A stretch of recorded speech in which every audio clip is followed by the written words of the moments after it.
All right.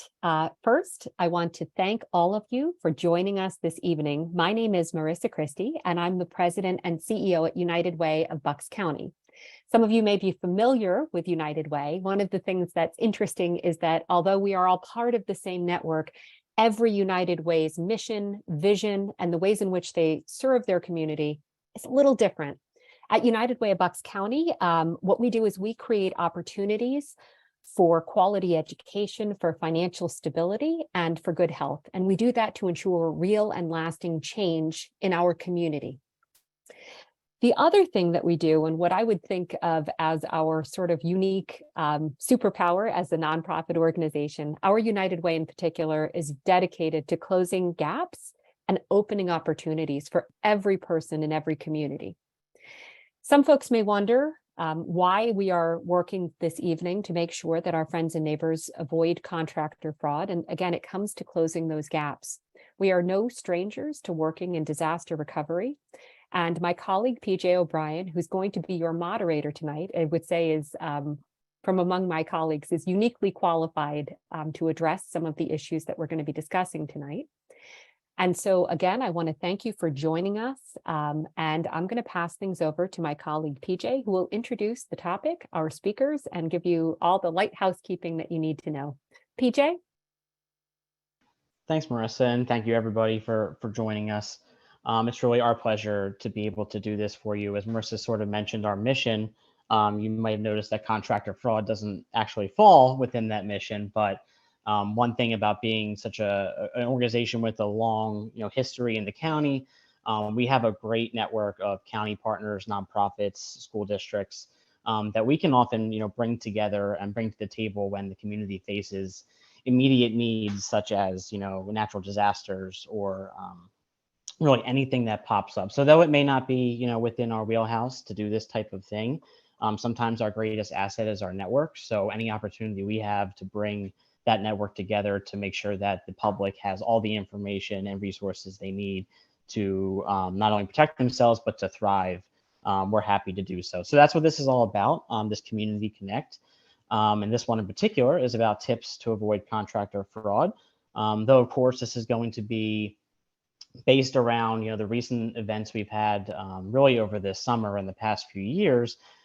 It's really important to stress that contractor fraud can happen to anybody at any time, and you'll probably hear that a few times throughout this information session. We've got some great guest speakers from our network, as I mentioned. So from the nonprofit side, we have Brian Baer, and from the government relations side, government agency side, we have Mike Bannon. And we'll actually start with Brian, who is the executive director and founder of the Elevated Studio, which is probably, at least to my knowledge, one of the very few nonprofit organizations that specialize in both design and in disaster case management. We've worked closely with Brian in response to the July 2021 floods in Lower Bucks County. So we've really established a great relationship, and Brian is full of a lot of great info, unfortunately, over multiple disasters in the recent decade. So I'll let Brian take it away.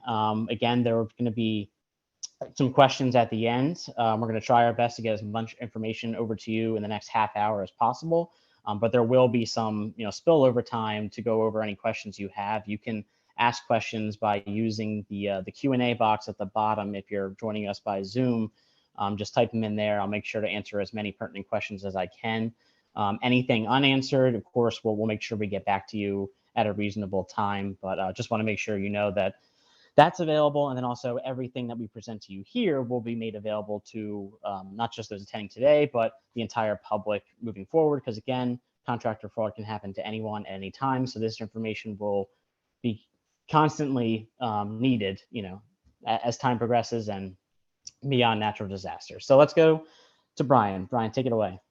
Great. Thanks, PJ. Thanks, Marissa, and everyone for joining us today. So I do want to talk a little bit about avoiding contractor fraud, and really what it comes down to is the relationship that you as the homeowner or survivor have with your design professional, construction professional, and jurisdiction context. And right there in green is the important thing, right? It's a partnership, right? And that partnership is really there to share information, build that trust among the partners, really benefit each other, but mostly the survivors. And we do that through a cooperation through education, right?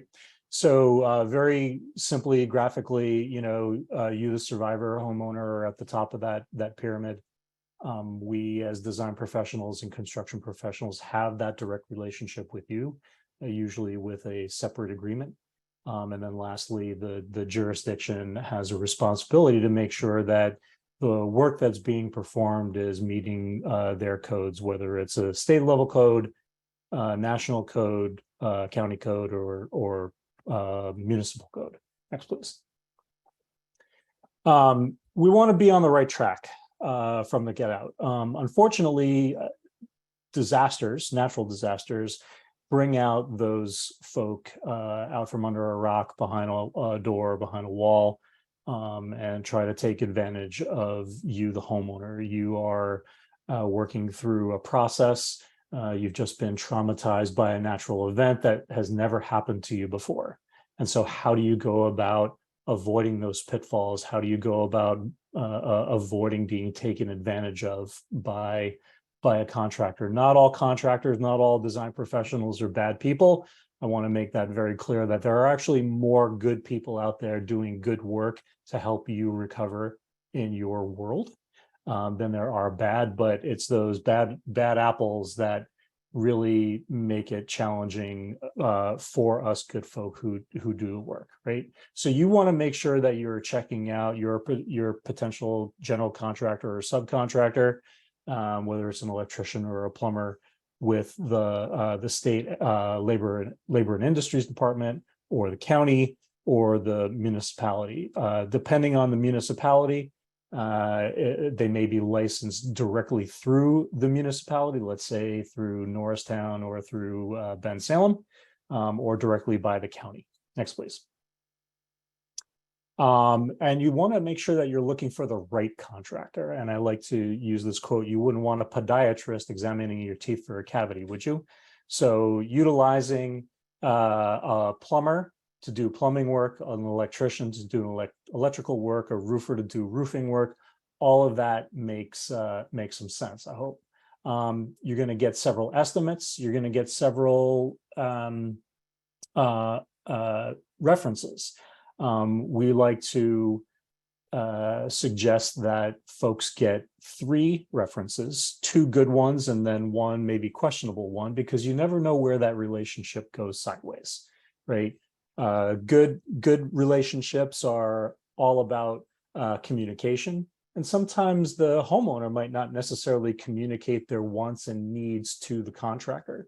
And the contractor might not necessarily hear what that homeowner wants. But at the end of the day, as long as you are open and communicative with your professional, they will be able to help you.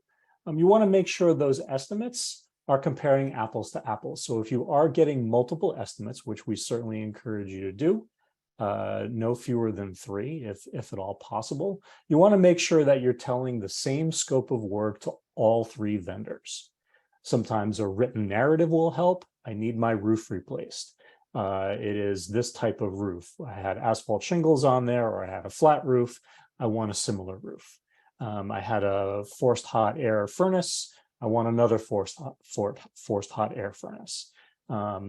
Similar in nature, write it down, take a picture, draw a sketch, whatever you can to convey that information of what your needs and wants are. Next, please. What is the experience of that professional? Have they just recently opened up their doors? Are they 10 years into experience? Are they 15 years into experience? Have they ever dealt with disaster recovery before? These are some of the questions that you may want to ask your professional. Are you interested in this project, right? What makes you interested in this project? What are the challenges that you might foresee in this project? What is your potential schedule for this project? Again, some of these questions, these are just an example of some of the questions that you're going to ask specifically for your project. There's a much longer narrative on some of the professional websites. Go ahead, next. During construction, right? What is your relationship, Mr. or Ms. Contractor, with the town? Have you ever worked with this particular town before? If you have, what are the challenges? Which department is going to be the look for the most number of inspections? Is it going to be Department of Public Works? Is it going to be L&I? Is it going to be environmental? Who is going to be looking for multiple reviews? Is there going to be a design professional on site? Are you going to hire an architect or an engineer to act on your behalf to be the project manager? We recommend that because a lot of times you as the homeowner might not necessarily know how to rebuild your home after recovery, after a disaster, right? You may know how to build a garage, or you may know how to do a bathroom remodel or a kitchen remodel, but when a natural disaster floods out your basement or removes your roof from your building, would you know all of the details that go along with it? Maybe yes, maybe no. But when no, why not seek the advice of an engineer or an architect? Spending those minimal dollars on a design professional will likely save you infinitely more money if you try to manage the project by yourself. Go ahead. Know when to run, right? Folks that just come into the neighborhood after a natural disaster, chances are they're fly-by-night folk and might not necessarily be there for the long haul. Make sure you understand who you're dealing with, right? If they don't provide references or they don't have a license number, you might want to steer clear from them. Anybody offering a bargain package, this is a common one, right? So Joe Contractor shows up to your home at 1234 Main Street, and they march up and down, and they go to 1236, 1238, 1240, and they offer everybody a nice big package deal because chances are all 4 of those homes had some type of damage. Avoid that. Just because you and your neighbors had damage doesn't mean that your house and your neighbor's home are exactly the same. Could have been built in the same year, could have been in the same neighborhood for decades, but it doesn't necessarily mean that the damage that your property saw is exactly the same as the damage your neighbors saw. So just be aware of that. Next, please.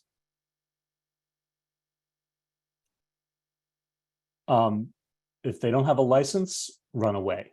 Run far, far away, very, very fast. It's actually illegal in the Commonwealth to operate a home improvement or a general contracting business without a license. They do need to be licensed if they are hanging their hat out on a hook and calling themselves a home improvement contractor or a general contractor or any type of subcontract. Make sure that they are licensed. If you do have to file a claim, there is an online portal through Pennsylvania Consumer Affairs. Always check with local county consumer affairs or the local L&I or Better Business Bureau for further information on your particular contractor that you want to work with or contractors. Next, please.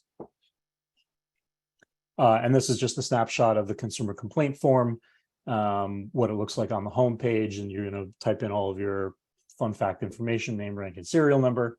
And a case will be submitted. And this is important if there is widespread fraud in your neighborhood. I don't want to get into a lot of war stories, but I've heard them, I've seen them, I've experienced them because clients have come to us afterward and said, hey, we need your help. Avoid it as much as you can. Next, please. Money. Right, bank accounts. So you may get a payout by an insurance company. There may be a payout from a public program. Put that money in a completely separate bank account in a completely separate bank. So, for example, if you bank with Chase, that's your day-to-day operations. That's where your paycheck goes. Go to another bank. Go to TD Bank, go to Bank of America, go to Wells Fargo, go to your community foundation bank, right? And set up a separate banking account. And that way, there is little to no chance that there's going to be any commingling between your day-to-day operations and your recovery. Go ahead, PJ. Make sure that you work with your design professional, architect, engineer, project manager to set up those payment benchmarks. And I'm going to show an example of what that could look like in a little bit. No checks are cut to your vendor without an invoice or statement or something in writing that says, Brian Contractor, have met my milestone of 35% of the work. Here's my outline. I am requesting a payment of 35% of the scope of work. Boom. PJ is going to write a check and we're going to move on. Next, please. Keep a running total of how much you've paid. While the checkbook is important, Microsoft Excel or some other software package that you feel comfortable with, even if it's a piece of paper that looks like the old-fashioned accounting ledger, go for that, right? But you want to keep a separate tally that summarizes how much you have taken in through your insurance payout or private funds and how much you are paying out to your general contractors. Again, always contact Consumer Affairs to make sure that the contractors are licensed. Longer projects, anything usually over a year in length, contractors have to renew their license on an annual basis. So you want to make sure that you get the most current license and the most current certificate of insurance from your contractor on an annual basis. Go ahead, PJ. So here's a sample budget. Most contractors are gonna look for a deposit, right? So you want to make sure that that deposit is equal to the scope of work. Having a deposit of 50% or more of the scope of work, that's not acceptable and it's not practical. It means that you're paying out way more money than you really need to. So what we like to advise our clients is they're going to have a deposit of somewhere between 15 and 25% of the work. Then there's going to be milestone payments of 10 to 25% of the work. There'll be a 10% final payment at the end of the project. And then you're going to hold 20% for a closeout payment. We call that retainage. And usually that will be paid out 30 days after the completion. So if you get a new certificate of occupancy or a temporary certificate of occupancy, holding that extra 10% just keeps the contractor on the hook to make sure that there's no problems after they have completed the majority of the work. In case they need to come back for one reason or another, tweak a boiler, reset a pilot light in the furnace, maybe a shingle got unhinged somehow up on the roof, whatever the case may be, you want to make sure you're holding some of that. All of that negotiating, right, comes down to that good chemistry and that good communication between you and the design professional, you and the contractor. That word of mouth is king still to this day. So check with your relatives, check with your friends, check with your neighbors. Again, check with the folks who have licensed these contractors to ensure that they are legitimate folks within your neighborhood. Go ahead, PJ. Just a word about architects and engineers. We don't do blueprints. That blueprints is a printing process that requires ammonia and a blue light, and we just don't do that anymore. But what we do is we are creative thinkers. We use art, science, and technology to put your houses back together again. We are leaders, we are collaborators, and we make sure that we are looking out for you as the property owner to ensure that your home, your most valuable piece of property, is going to get put back together again, hopefully better than it was pre-event. Good. And contractors also don't do blueprints. They don't generally do design or engineering, and they don't press a button and out comes a building. But what they are skilled craftsmen or skilled craftswomen using the ability to attach dissimilar materials together, make it stand up, make it look good. They are leaders, they are collaborators with engineers and architects, and some are general practitioners like a general contractor. Some are specialists like a subcontractor, like a plumber or an electrician or a roofer. Be honest and careful with and candid with everybody, right? Make sure that you are clear and concise with your direction to your design professional, and your contractor, and you'll come out smelling like a rose. Go ahead, PJ. On occasion, building codes and permits will come into play depending on the extent of the damage to the home. Usually there is that 50% of the construction, the dollar value of the property itself, not the land, but the physical structure when it comes into whether or not a permit is going to be required. If you're going to have to upgrade your entire home, usually codes get changed. If there's a catastrophic loss of life, property, or both, Hurricane Sandy in New York State changed their building codes pretty significantly across the board. It took about 3 years for that change to happen, but they wound up changing that. Go ahead. And these are the laws that design and building professionals use and abide to by building your home. This is where the jurisdiction comes in. Again, the jurisdiction may or may not require you to pull a permit for a furnace remodel or a roof remodel or replacing windows. You and your professionals are going to need to check with the local jurisdiction to determine what is or what is not required to pull a building permit. Usually something as significant as actually elevating your home, where you're lifting your home off of the existing foundation, putting in a new foundation, and then lowering your building to a new height, that will require a permit. But something like remodeling a bathroom or changing out the carpeting in your cellar might not necessarily require a permit. Go ahead, PJ. And I'm done. How about that? Thank you, Brian. Yeah. Thank you. That's great. Thank you so much. Yeah. Okay, so we'll go on to our next speaker, which is probably for some doesn't need introduction. I just found out, I was trying to look for it all day, but I just found out it's been 22 years that he's been involved in consumer protection. But Mike Bannon, who is the director of Bucks County Department of Consumer Protection, Weights and Measures, who of course is the county's main office for protecting you and your rights, as well as the rights of businesses too, because they could also fall into traps. But I'll let Mike take it away. And again, there's going to be time for questions and answers afterwards, so feel free to put any questions you may have at the bottom in the Zoom screen in the Q&A. Okay, Mike, whenever you're ready. Thank you very much, you guys. And thank you to the United Way for putting together this forum to be able to do this, and to Brian for that very interesting presentation that you just put together with some really good information.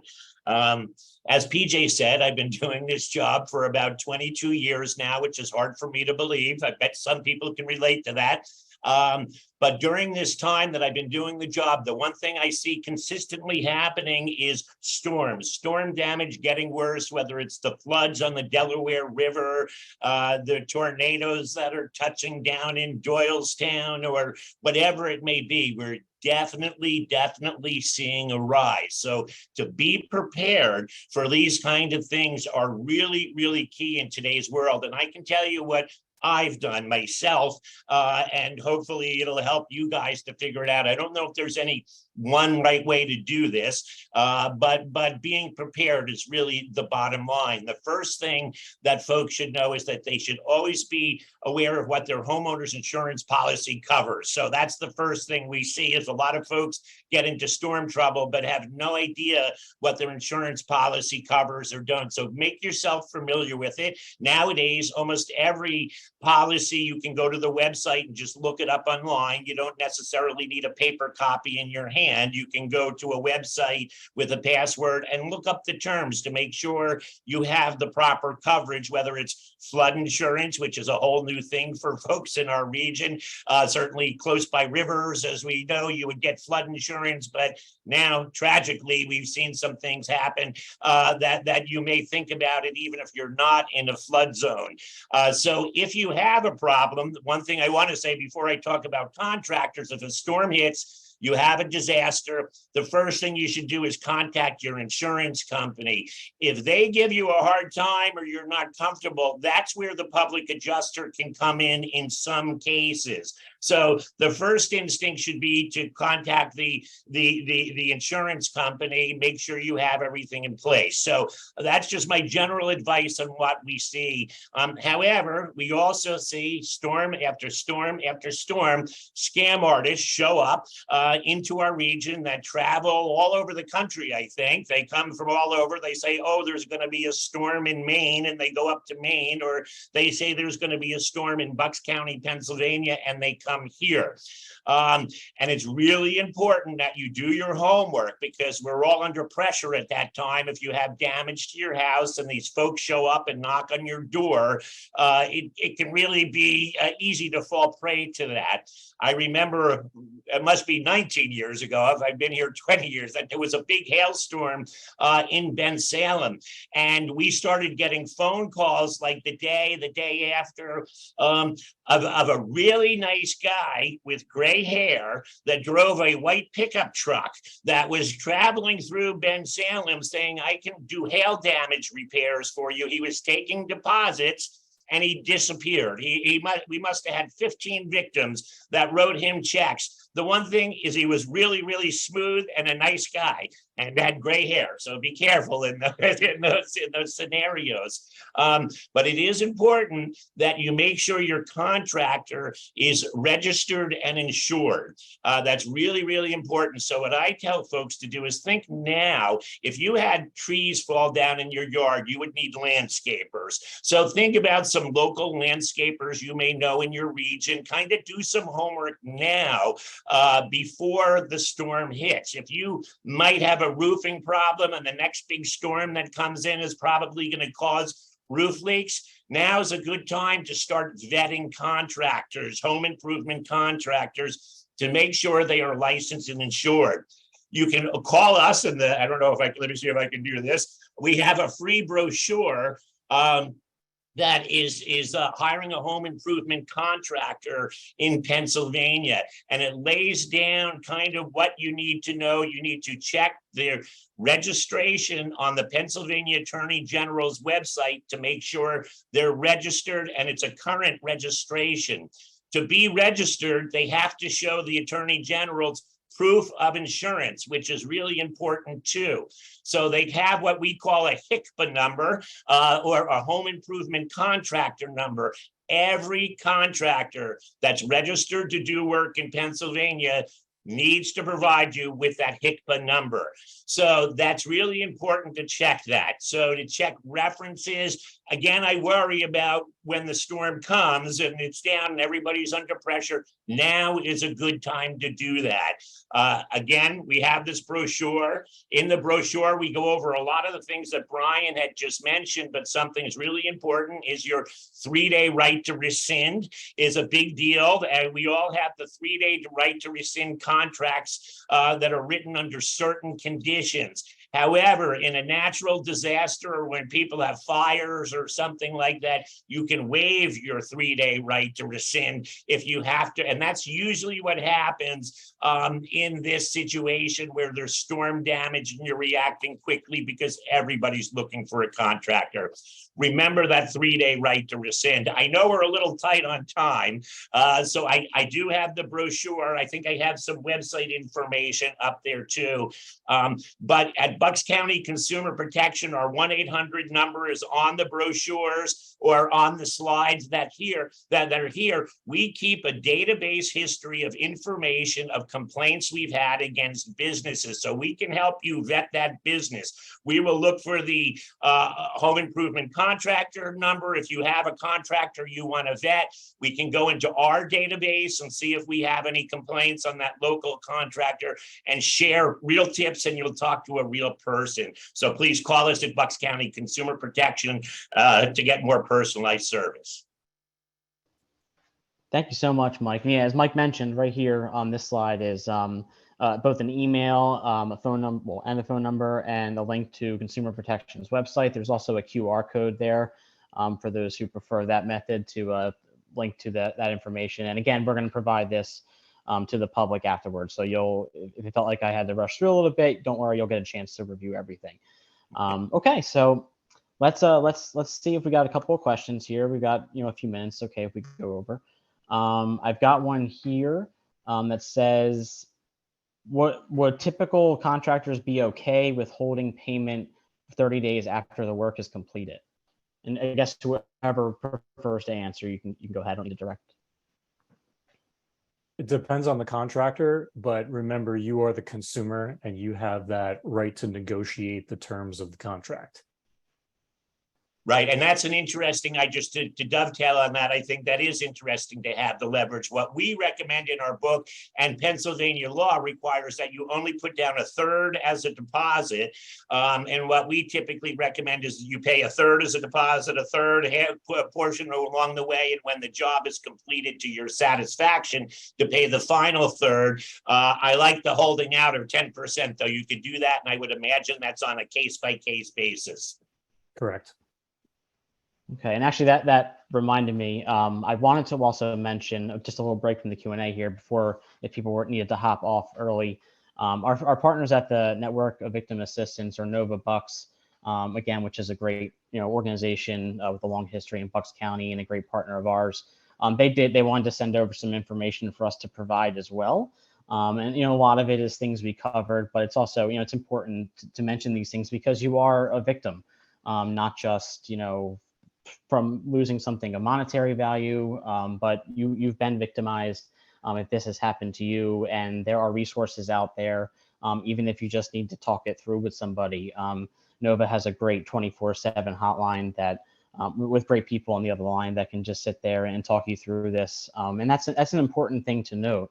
It's not just that you were swindled or whatever. You're already facing this emotional distress from, whether it's a natural disaster or something small. Sometimes you force yourself to make difficult decisions without all the information in front of you, just because you want to get your life back to normal. So it's good to, have all the information available, not just, looking up and researching the contractors, but maybe having somebody to talk to. If you don't have friends, family, neighbors willing to give you that information, just feel free to give Nova a call and talk them through if you feel like you've been taken advantage of, or you're afraid you might be taken advantage of, even if you're not a victim yet. They're a good resource. The one big thing I wanted to point out that they provided, which I think is outside of their hotline number, is the most important thing, is by reporting fraud, you can help prevent others from falling victim to similar scams. So it's a public service to report if you think you've been a victim of fraud, because as Brian and Mike talked about, they're going door to door. They're coming here to get as many people as possible and get out. So the quicker that everybody reports, the faster we can, hopefully hold them accountable, but at least, stop the fraud from happening.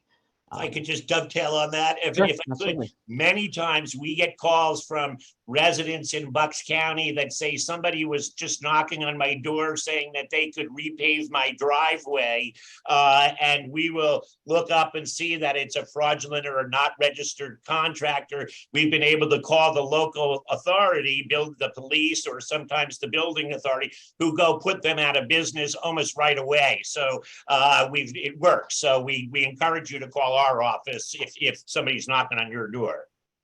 Right. Okay. So another question here is, what if the price of materials goes up in the middle of the job? Can the contractor increase their price or no? Good question. Unless there is language within the contract that allows the contractor to increase their price based on a material price increase, that's the only time that they are legally obligated or legally allowed to increase the price, right? A lot of times we hear our clients getting taken advantage of because of that.